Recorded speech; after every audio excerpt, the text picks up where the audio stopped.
Diqqat! Toshkentda bo'lajak kuyov kelinni uyini sotib yuborib qochib ketgani haqida xabarlar tarqaldi.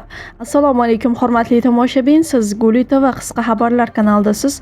Kanalimizga xush kelibsiz. Yurtimizda va jahonda sodir bo'layotgan eng so'nggi va dolzarb xabarlardan doimo birinchilardan bo'lib xabardor bo'lib turishni xohlasangiz, kanalimizga hoziroq podpisatsiya tugmachalarini bosib, videolarimiz davomida bardona like tugmachasini bosib ketishni ham unutmang.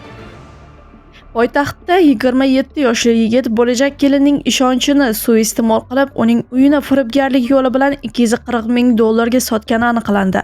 Toshkent shahar Ichki ishlar bo'limi boshqarmasi ma'lumoticha, 1997-yilda tug'ilgan, ismi qisqartirilgan Sh.R. 2024-yil avgust oyida to'y oldidan muammolarim bor deb bahona qilib kelinni uyini garovga qo'ygan. Keyin esa ushbu uyni boshqa shaxsga 240 ming AQSh dollariga sotib qochib ketgan. Hodisa bo'yicha unga nisbatan Jinoyat kodeksining 168-moddasi 4-qismi A bandi bilan jinoyat ishi qo'zg'atilgan va qamoqqa olingan. Tergov jarayonida Sh.R. boshqa shaxslarga nisbatan ham bir necha firibgarlik holatlarini sodir etgani ma'lum bo'lgan. Hozirda ish Mirzo Ulug'bek tumani sudida ko'rib chiqilmoqda, deyiladi xabarda.